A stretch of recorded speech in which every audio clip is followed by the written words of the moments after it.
guys, nandito nga pala kami sa Victoria de Makati. Pinuntahan namin tong Firewood Kitchen. Ito yung Chinese restaurant na gumagamit talaga ng firewood sa pagluluto. Ito yung menu nila, pipili lang kayo ng hot pot base nyo. Ito yung mga Chinese version drinks nila. Marami silang appetizers dito, kayo na lang talaga pipili. Ito yung marinated beef nila, yung beef tendon. Ito yung finest free-range chicken nila. Available din dito yung frog meat. Ito nga pala si Chef Mike, piniprepare niya na yung mga orders namin. Kayo na lang pipili ng vegetables nyo like nitong mga mushrooms, coriander, mga noodles, tofu, and meat.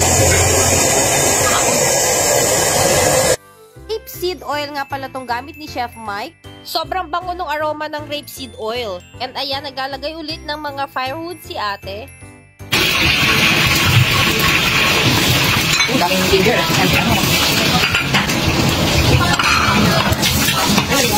Pinapakita rin sa amin ni Chef Mike yung mga ilalagay niyang seasoning. Yan ang chicken. Bango!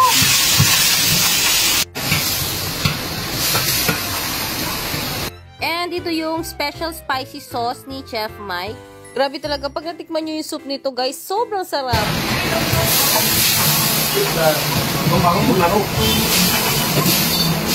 And after nun, wait lang tayo ng 15 to 20 minutes. And ayun na, pwede nyo na ilagay yung mga gusto nyong ilagay, like ng mga vegetables and other meats, or noodles. At habang naghihintay pa ulit kami, kain na tayo ng mga appetizers nila. Ito nga din, ilalagay na nila yung cornbread, which is ito yung pinaka-favorite ko din dito. Ito for me yung best pair dito sa kanilang hot pot. Pero syempre, may rice din sila if ever na gusto nyo ng rice. Tatakpan ulit yun and nag-wait lang tayo mga 10 minutes para maluto lang yung cornbread. At dahil nga gusto ko ng coriander, talagang dinamihan ko yung coriander. And yung enoki mushroom. Pwede rin yung lagyan ng mga seafood like ito. Naglagay kami ng octopus, or shrimp, or squid, and other meats na available sa kanila.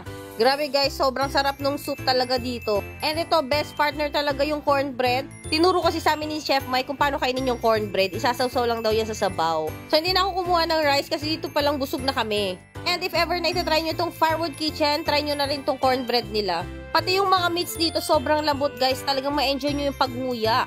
And ito yung pinaka-favorite ko na appetizer nila, yung cucumber salad. Meron din siyang coriander. And order din kayo nitong beef balls nila.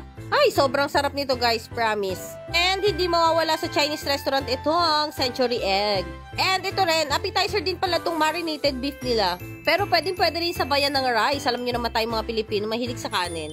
And ito yung beef tendon nila, which is super lambot talaga guys. And syempre after nyan, panulak tayo. Alam ko meron itong ganito sa TikTok. First time ko itong matikman dito sa Firewood Kitchen. Sobrang sarap pala nito, no?